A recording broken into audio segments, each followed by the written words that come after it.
And we are officially live. Hello to all my BC WrestlePod nerds out there. And welcome back to the NXTilosos, the sexiest NXT review show here on BC WrestlePod. And it's been a hot minute, but we are back in full effect. Of course, my name is Mikey, and joined with me this evening is the Pleat Father himself, the Kilt Man, Ha! who I'm very happy that he is still going to be around. Oh yeah, I'm like herpes. You won't be able to get rid of me. No, so it'll be me and Kilt holding it down for NXT. Working behind the scenes to recruit some new folks, but we'll let you know when we get there. But we are here to talk about the Tuesday, May 12th edition of NXT. So before I get into all of that, of course, I'm just going to make this intro quick. We go live here at YouTube, Twitch, and Kick throughout the week. So make sure you get those notifications ready so you can hear us go live. But you can also catch our edited reviews that go up 24 hours later on our main YouTube channel at BC Wrestle Pod, which is great. And it is a fun time. So whatever you want to watch, it's great. If you're looking for something more self contained, you can pick your favorite social media site. We're probably on there at BC WrestlePod, where you see all the report cards and the predictions and the clips and all the other stuff that I do for the social medias. So it is a grand time as well.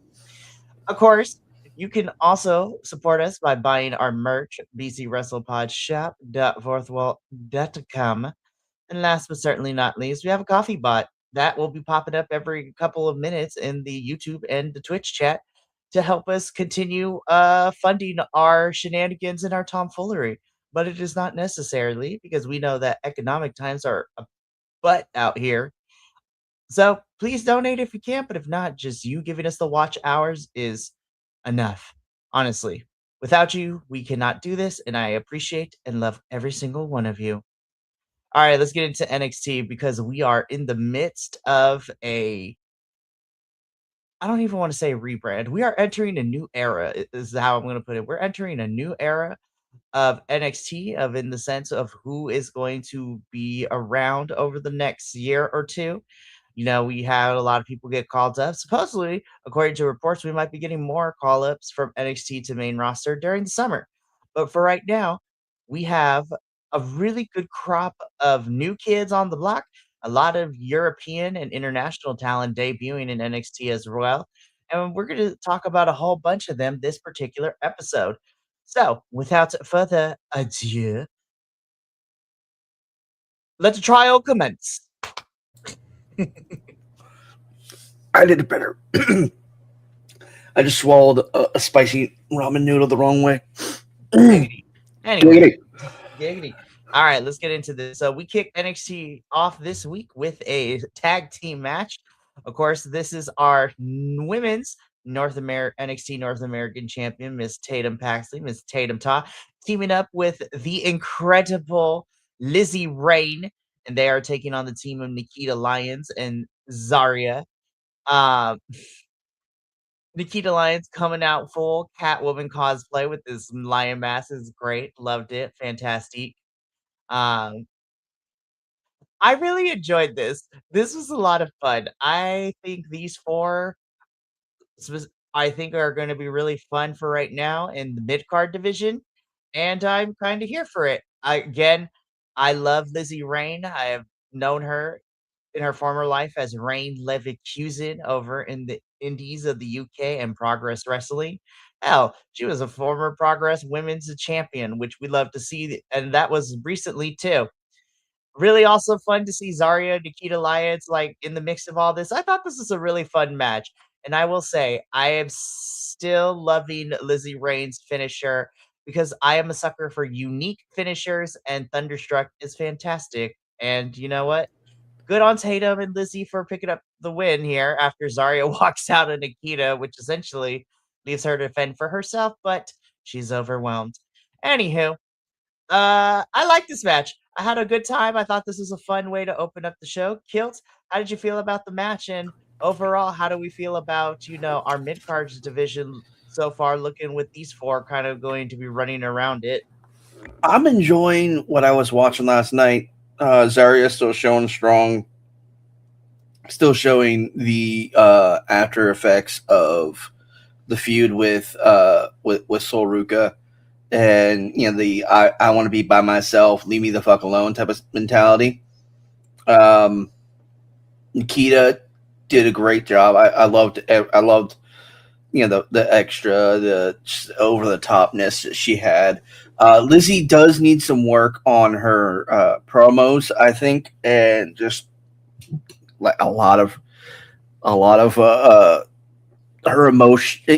emoting is the best way to put it, because there's a couple bits later in the night that she did that it didn't resonate well, for at least for me, and it came down a little bit canned, uh, and so there was that. Um, but this was really cool, and the funny thing is, if you look closely in the audience, you'll see another well, technically two relatively famous, well, one really famous and one relatively famous wrestling content creator. Alan Owens was in audience tonight. We love that. It was so cool. I was like, only reason I knew he was there is because he was there for Backlash, and a buddy of mine met up with Fatherless, met up with him uh, Backlash, and then they did a watch along for Raw here locally in Orlando at a place called the Loma Theater, which is like a dine-in theater, and they did that, and then they did NXT last night together, and I'm like, I'm watching. I streamed it within his community, and so I'm sitting there, streaming with like 2 or 3 other people watching the show, and we're like, okay, where is he? Where is he? Oh, there he is. There he is. We just keep screen grabbing Fatherless next to Alan Owens. Look at this schmoozer. So yeah, that was fun to notice. Really, the first instance I saw it was when Nikita went to go into the ring. She's bent over and like, here's my ass, because she has a great one. But yeah, as I said, it was an interesting match. There's definitely some work to be done here. Tatum has always got my love. She does amazing. Zaria's just a powerhouse, and I'm loving everything she's doing. Lizzie's finisher it's actually really cool. She went on Bubba Ray Dudley's podcast to talk about it, and yeah, and it's not there's a move that's similar to it, but it's not like the move that is similar is it uses the foot. She uses the side of her knee, like right in the thigh, to kick. If you watch closely, and it's fantastic. It's so cool. It's so unique. I'm loving every minute of it. This whole match was just a whole lot of fun to watch, and I enjoyed it. And it set a good tone for the rest of the night. Most definitely. So, of course, we will come to Tatum and Lizzie a little bit later in the show because we see them. But a fun way to open up the show. Now, after this match, though, we get a little bit of some backstage stuff happening.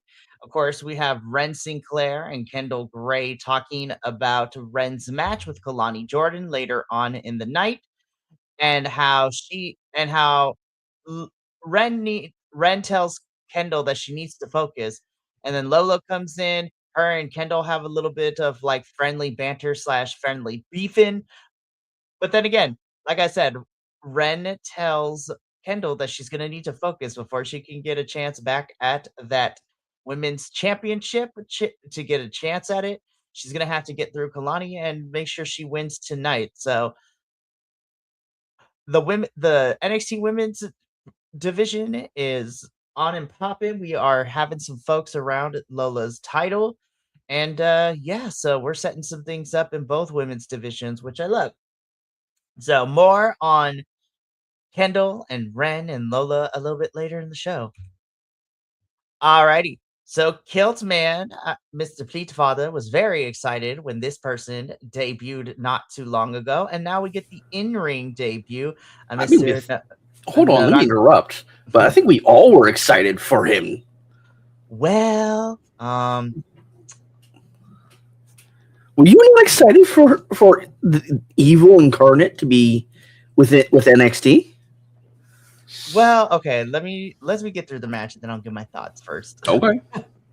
So this is the in-ring debut of Naraku, which, of course, anybody who knows wrestling, this is Io's fiance. Yeah, this is Io and him are a thing. So I did not know that. I love it when I can surprise folks. But yeah, Io and Naraku are actual IRL fiancés, so we love to see them. And then this was his in-ring debut against Lince Dorado. Um, very quick 5-minute match to show what he can do. Naraku wins. Post match, and the camera says that he is here in NXT and he is pure evil. And I rolled my eyes. I'm like, I see what we did there. He did really good. He was a bit stiff. Well, it's gonna take a while to shake the New Japan off of him, to be completely honest with you, because this is where my eye roll comes from, because I was just like, now it is just him in NXT, so I don't have to worry about House of Torture shenanigans. So yeah, there's that. But and then I was commenting about this. This was actually a conversation I had last night. There's so many different styles of wrestling. The New Japan style of wrestling is going to be completely different than the Americans. The lucha style in Mexico is going to be different than the American style of lucha. Even in Europe with Progress and all them and Strong Style and all that yada yada yada. There's a lot of different styles of wrestling. Yeah, he was a little stiff for for the American standards, because let's be honest, here at BC WrestlePod, our standard is everything because we watch everything. Well, you watch everything. I just watch whatever I can catch. I have a high standard of wrestling. Yes, you do. Excuse me. Damn. Anyway, yeah, I'm good at that. But no, it's he seemed a little stiff, but that's because that's just his style of wrestling from where he's come from. In all honesty, it's perfectly fine. He just has to learn to adapt a little bit, which probably, man, sorry, the spicy ramen's getting to me. And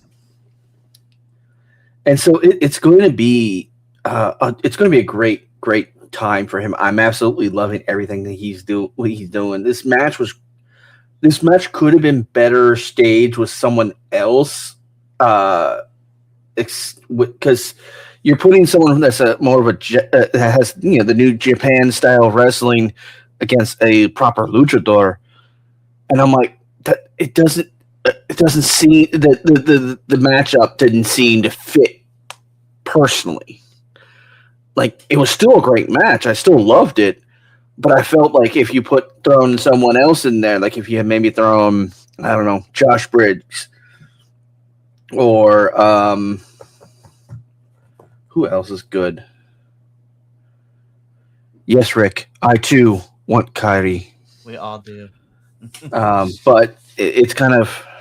It was okay. I want to go on a side tangent for a moment about that, because they released Kairi Sane, and then immediately maybe a week and a half later, Asuka retires from WWE. Or at least is taking a break. Who knows? Thank you, Casket Tepki. Okay, I was like, I think I know how to say that. I'm just gonna say Cask and leave it at that.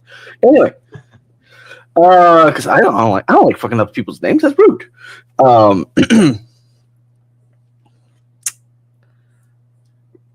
Fuck, what was I bitching about? Oh yeah, so they didn't. It's like they release her, and then Asuka goes away, and like, well, there goes your salary cap. You could have just had a whole turn right there. You could have had a whole redemption thing, right? Whatever. Okay, cool. But hey, but back to NXT, because this is more important. I'm looking forward to things that he's going to be doing in the future. He's going to be obviously he's going to be feuding with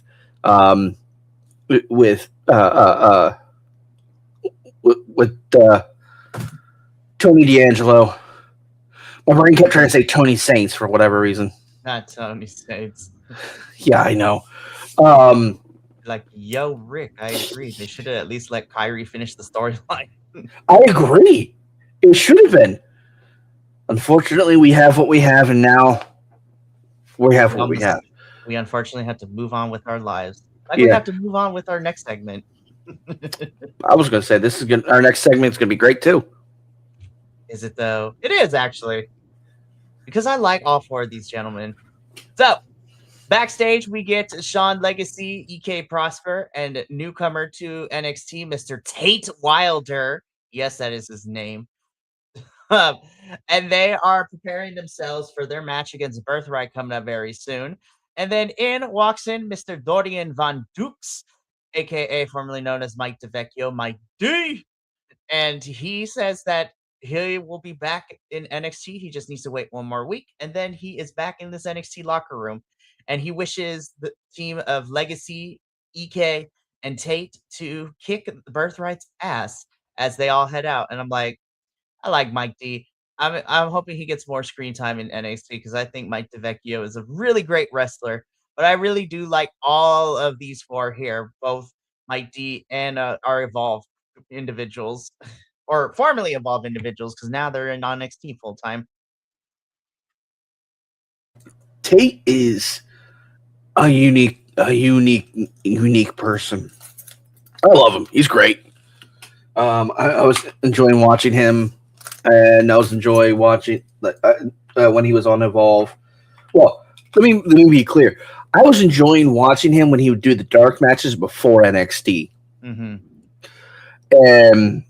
I was enjoying all sorts of other stuff I've seen of him. He's unique. He's good.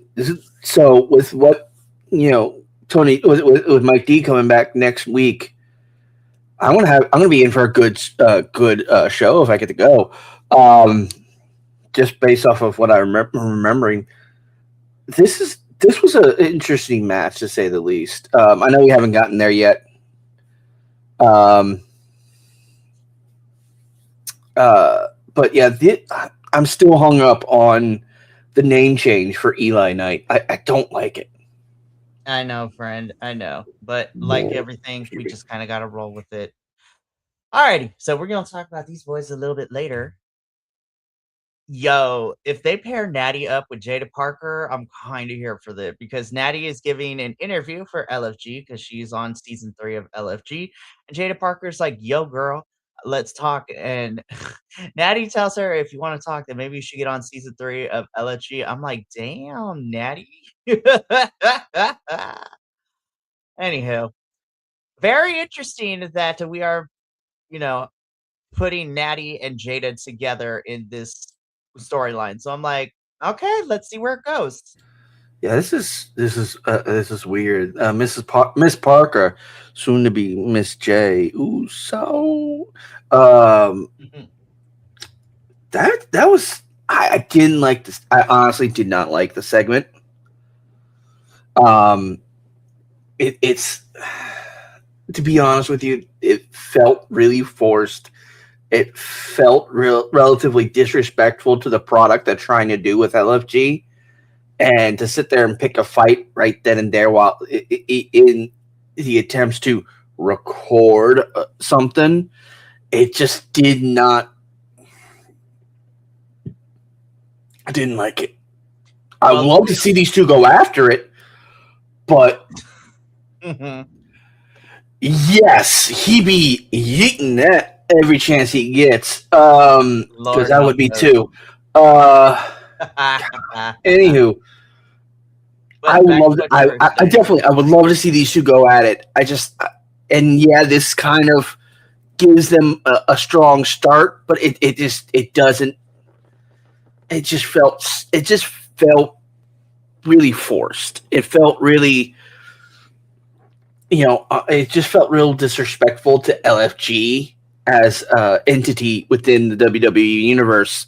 You say it's being disrespectful, but WWE has disrespected LFG. They released Tara May Steele, one of their season 1 winners. So I'm like, LFG don't matter.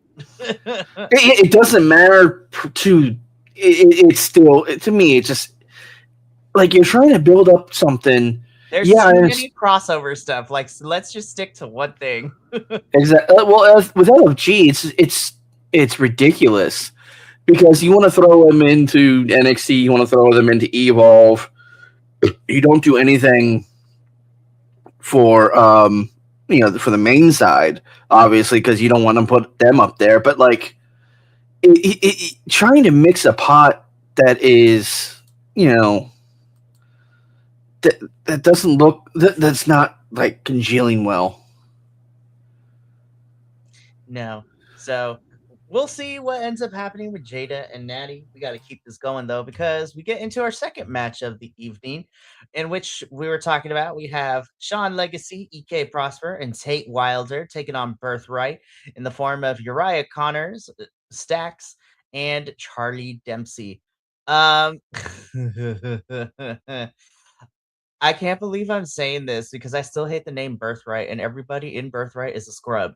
But I think this is probably my favorite match of the entire night. I think these six, given more time, I honestly think this is your men's championship division down the line in like 3 years or so. Honestly, I'm gonna be real. I had fun with this match. This was really good action from everyone. Some good tag team and trios action.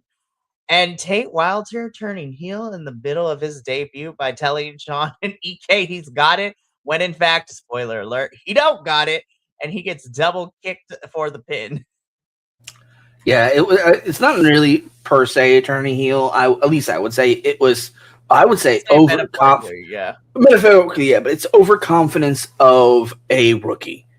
That's what it is. So, and yes, I do look forward to seeing how white privilege decides to keep going with their gimmick.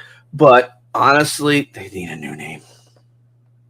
Birthright is stupid. I hate it. Yes, that's why I'm calling them white privilege from now on. Oh my god. Sorry, I'm also looking at chat too. Yeah. See, here's like I want that. I really do want that. The only problem is Becky Lynch will not be on that team only because of the fact that she's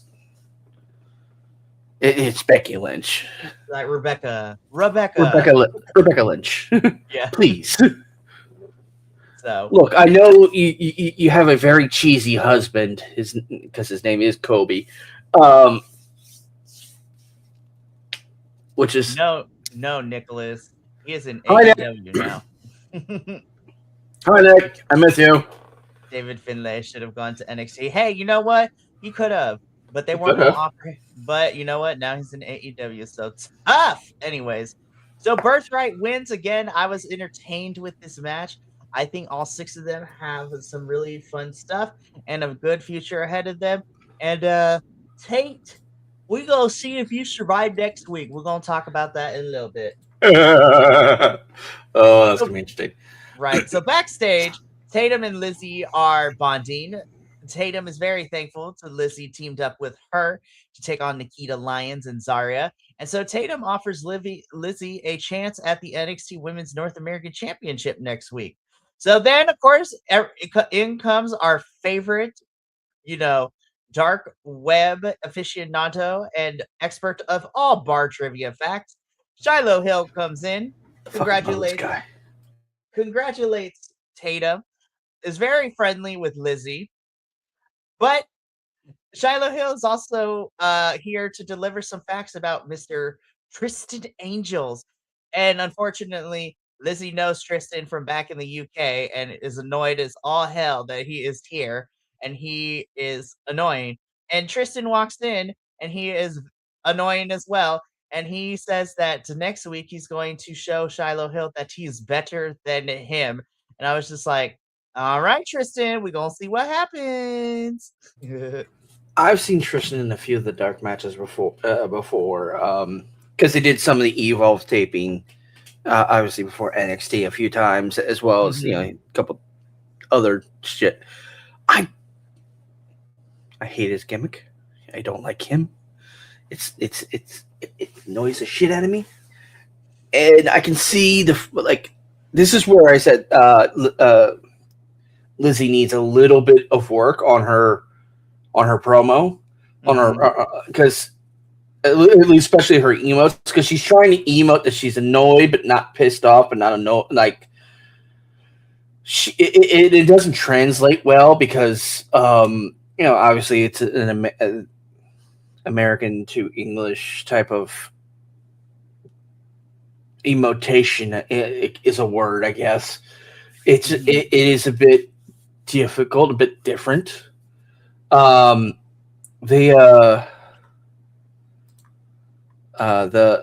it's just this is where she kind of trips up a little bit, and she tries to come off annoyed, but it comes off deadpan, and it's like, okay, you need to work on that.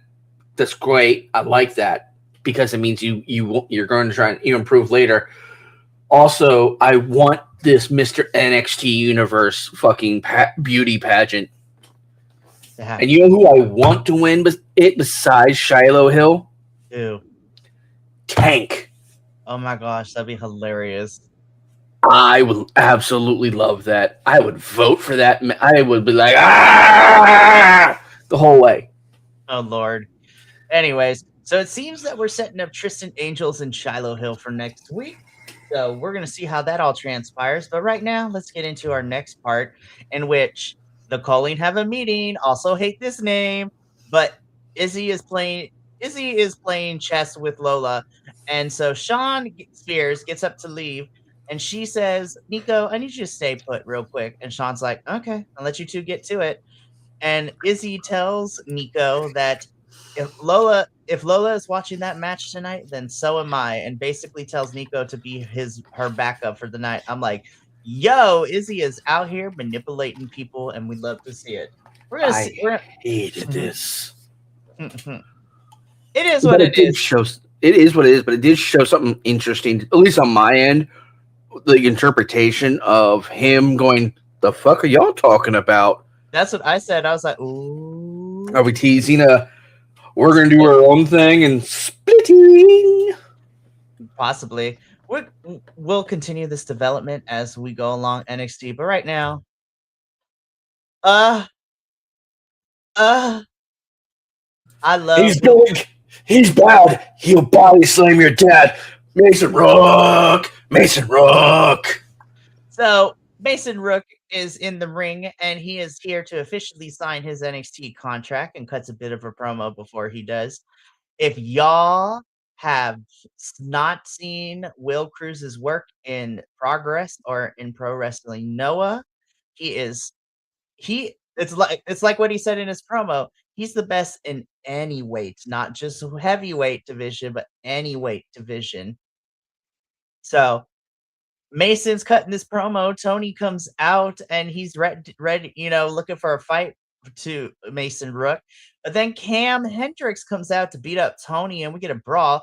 And then Mason Rook just casually just does a moonsault on everybody. And I was just like, Lord help us. That was a thing of beauty. So the men's NXT title division is setting up some really interesting and fun stuff. So I'm really happy to see Mason Rook here. I'm really happy for Will Cruz. I think he's fantastic, and I'm looking forward. He's going to be a beast when he gets to the main roster, whenever he gets to the main roster. I'm loving everything. He does need a little bit of mic work to make sure that he's easily understood. Because again, it's not an accent; it's a verbiage with him. Because he could say something that we could understand in Progress, but here in the U.S. it might not translate well. But that fucking moonsault, that was beautiful. I can't wait for him and Tony to go at it. I want him. Josh Briggs to go at it. I want him and fucking Naruko to go at it. I want him and give me every big. I want him and Shiloh Hill to go at it. I want him more. Give me more. and I'm Love it. excited. Yes, and I'm happy you are excited. So yeah, again, the NXT Men's Championship scene is also shaping up to be some really fun stuff. So can't wait to talk more about it as the weeks go on. All right, we keep this train going because after this particular segment, guys, Noam Dar is back, and I love me some Noam Dar. And he is here with Mr. Romeo Moreno, talking. Romeo and Noam Dar know each other from the European wrestling scene. With Noam being from where he is, and Romeo Moreno, formerly known as Zazaya from Spain. These two have crossed paths multiple times in the European wrestling scene. And Romeo Moreno is a fan of Noam Dar, and Noam Dar's like, I've been away from a ring due to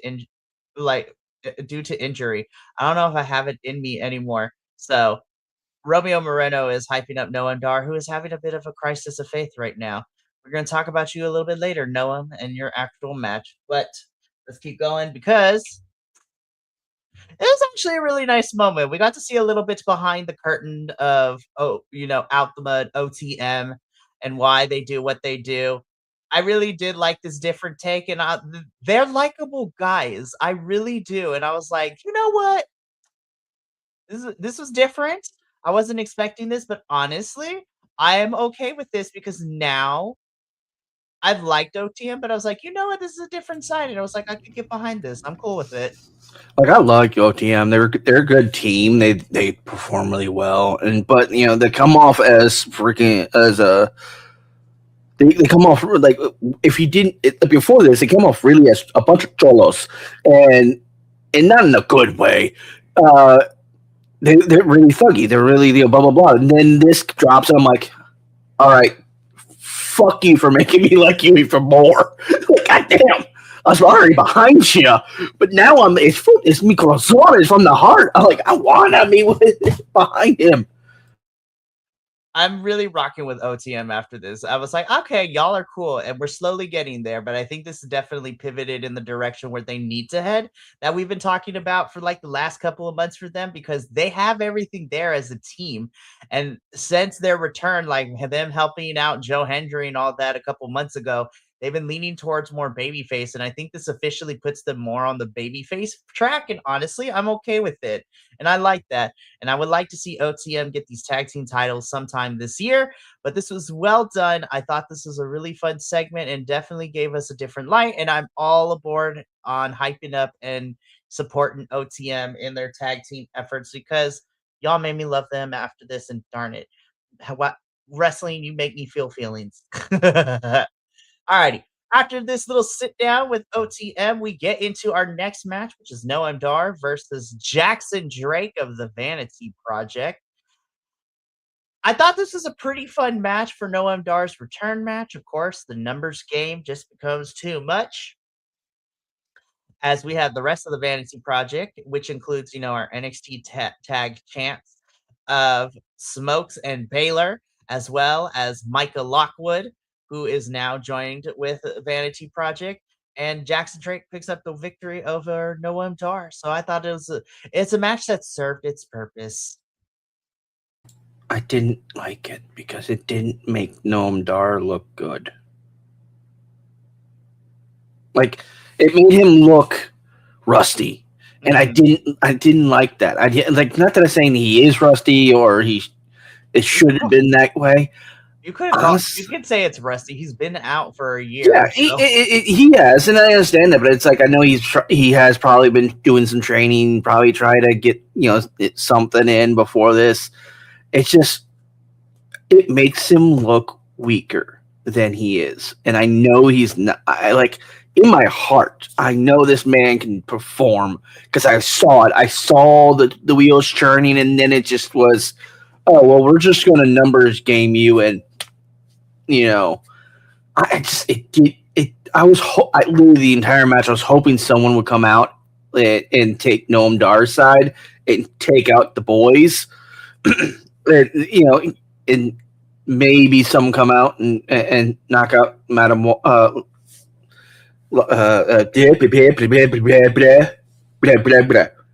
Oh, that's fucked up, Kill. Even for you, she can't help it. No. I can't, that was me trying to remember her name. because I can't remember her name anymore. It's hard for me to remember names because it's like Micah Micah. Okay, I kept trying to say like I was trying to say Kayla. Madam Lockwood, and I just kept going. What's her first name? Is it? It's that's all, folks. Because that's what happens when I start stuttering. I just go straight into Porky Pig. Because again, I couldn't remember her name. So I was like, I'm sitting. I'm like, I think it's Lockwood. Is it Rockwood? Is it this? Is it? I use a wood. Whatever wood is it? But no, it's mahogany. Okay. Oh, now dang it! Now my brain's trying to think of a synonym for lock. So anyway, moving on. The match was good in general. I didn't like how it felt like it was a numbers game against a returning boss man. Yeah. I need a better memory for names, I swear. While Kale tries to figure that out, we're going to move on to our next segment because backstage, Tavion is chilling and Miles Bourne approaches him to let him know that next week he's got a tag team match against Cam Hendricks and Will Cruz. And Tavion's like, yo, that's what's up, man. Let's do this. And he's like, but I'm teaming up with Tony D'Angelo. And Tavion gets mad and he's like, I bet. This is like, I see how it is. Now that you got championship gold, you think you too good now. It's just like, well, Tavion tells Miles is like, well, I hope Tony has your back like I did all those times, and then just leaves. So I was like, damn, Tavion is sour. I'm kind of here for it. And Miles is like, dude, that's not even what it is. And I was like, this is what happens. Jealousy is a bitch, and it will ruin friendships. Tavion, jealousy is not a good color on you, my good dude. Although I am enjoying his TikToks that come across my FYP. Yo, Tavion would be hilarious. I saw one earlier today with him and Ren. It was hilarious, and I loved I sent it to you. Yes, I know. So Tavion is getting jealous, but hey, it's like I get it. I understand. You're trying to turn him heel. That's what it is. And they're trying to heal him, and which would be interesting. I'm interested. I want to see how he goes. I want to see if he goes full crash out, and if like he partners up with crap. Oh crap!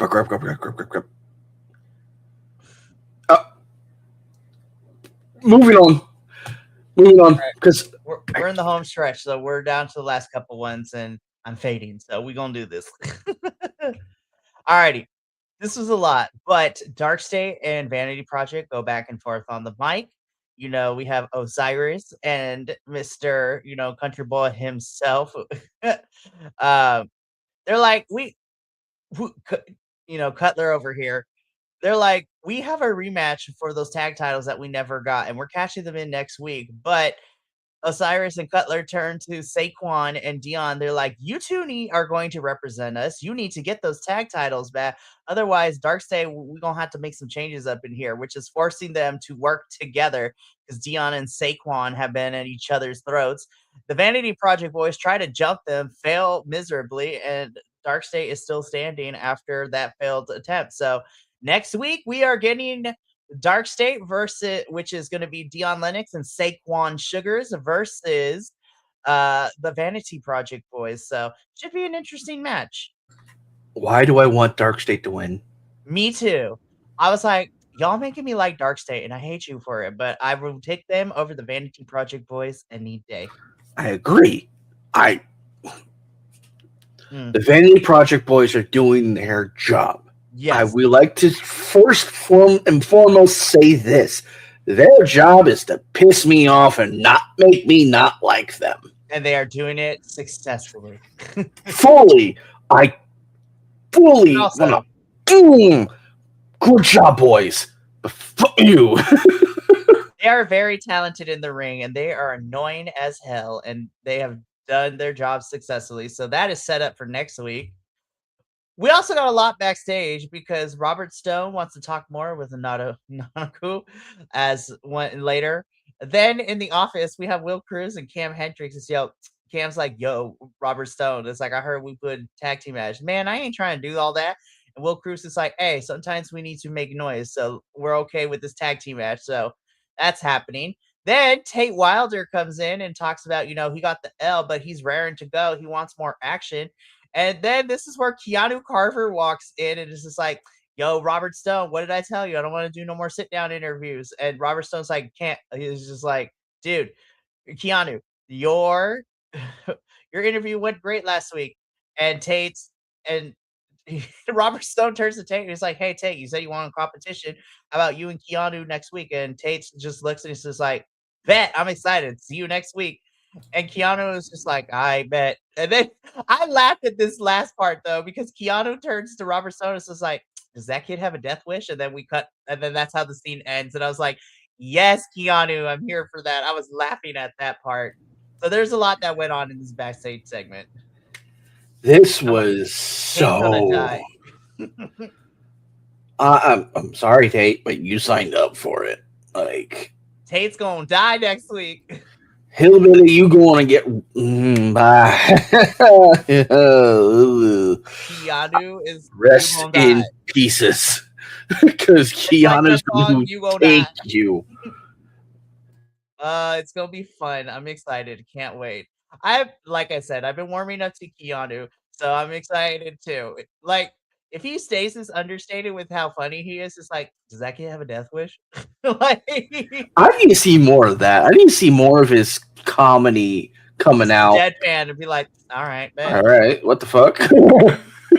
I'm here for it. So yeah. So we're setting up a lot of things, and that's exactly what is happening next week. So next week, so far confirmed, officially, because we got the graphics during the show, we are getting a tag team match where we're going to see Tony D'Angelo and Miles Bourne take on Cam Hendricks and Mason Rook. We are getting an NXT Women's North American Championship, Tatum Paxley defending the title against Lizzie Rain. And we're also getting an NXT Tag Team Championship match, Vanity Project defending their titles against Dark State. So, should be a fun show next week, and I'm looking forward to it. But let's do this. Main event time, Kendall Gray versus Kalani Jordan. And very interesting trajectory for Kalani that we've been taking her in the last couple of weeks.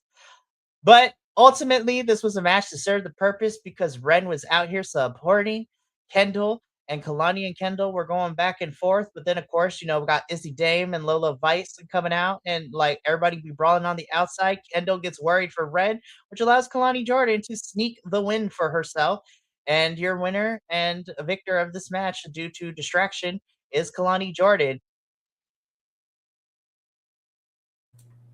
I did not like this match. I was a little disappointed. On paper, I was excited, but I was just like, it was okay. Yeah, it was there was too much. Like the insertion of Lola and Izzy is just. Let's put it this way: this match was secondary to all the outside of the ring shenanigans. Exactly. It's like you got the shenanigans going on, and it's like, no, you're overshadowing what should be happening. It's just, it was okay. This was whack. But no, it was. I'm not really impressed with what they're doing with Kalani right now, at least in her character development. They gotta give her something, man. Like, give her. I know, but this little bitchy, prissy thing. It's not a good look because, okay, let me put it this way, right? So we're both getting this on NXT. Now you're annoyed with Kalani. I'm less annoyed with it with Kalani because, like, I don't like it, but it's not as annoying as what Ariana Grace has put me through as their TNA Knockouts champion with the same character of being whiny and bitchy and just annoying AF. Her and Stax really took me and the rest of the TNA crew through the trenches for the last month and a half as she was our TNA Knockouts champion. Thank God Laying Lee last week took the title off of her, and now all TNA has all their belts back for now. Yay. But let me tell you, Kalani Jordan, I'm not happy with their character direction, but she is not to the level of annoyance to me that Ariana Grace made me. Ariana Grace and Stax made me in TNA. I was just like, no, that is the bar, and Kalani hasn't reached it yet. But If we don't fix something for Kalani, we're gonna get there because, like, okay, you mad, but do something about it. Like, what are we doing? Yeah, let's do something because I'm not digging this. And then Okay. Izzy Dame like kicks out Lola with the title as it goes off the air. I'm like, okay. So I'm like, well, it seems that Izzy.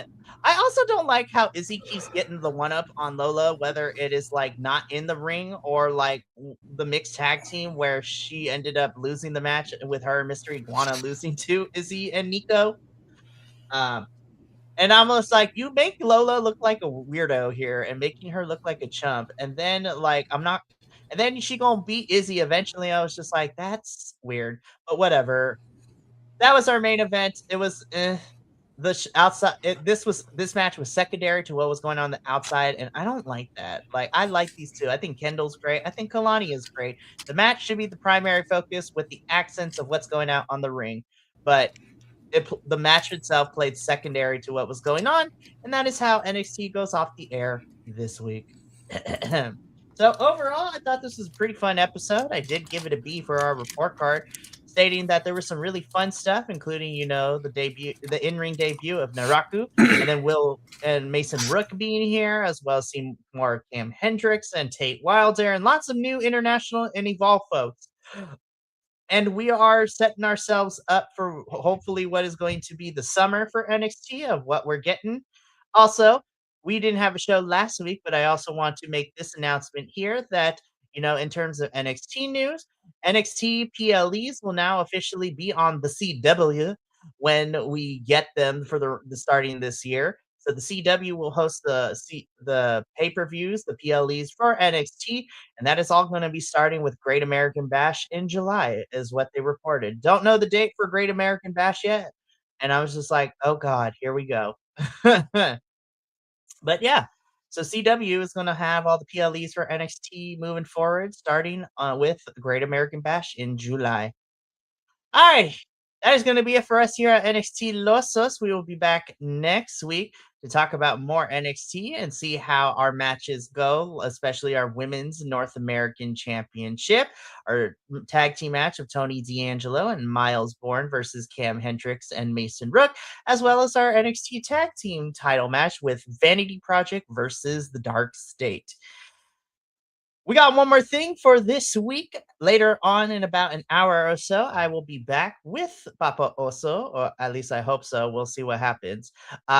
And we will be talking about some CMLL and talking about our Lucha Libre in Mexico.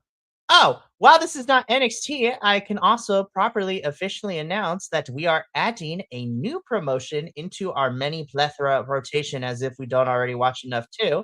So, uh, Kilt is unfortunately on here by default. I'm just kidding. He has no choice, but he's excited and I'm excited because we both love it. But The suggestion. I know you gave me the suggestion, and we're gonna do it because I love you, you bald-headed bastard. Anyways, I am excited, and Kilt and I are going. We can officially announce that we will be starting to cover AAA here at VC Wrestle Pod, and we will be beginning sometime in June by doing a post show for the May show that is having the mask versus mask match between El Grande Americano Original and Grande Americano, as well as whatever matches we get for that show, which I'm excited for. And you will start seeing report cards for AAA coming down the pipeline soon, as now that they're pretty much on Saturdays and it's really easy to watch them on YouTube. Yeah, so I'm excited. So Kilt and I are gonna be having some fun covering AAA and all that good stuff. So you will start to see the post shows for some of the bigger shows this year. So I'm excited. But we got to get up on out of here so I can, go get some water, take a shower, and recover from the sunburnt excursion I had.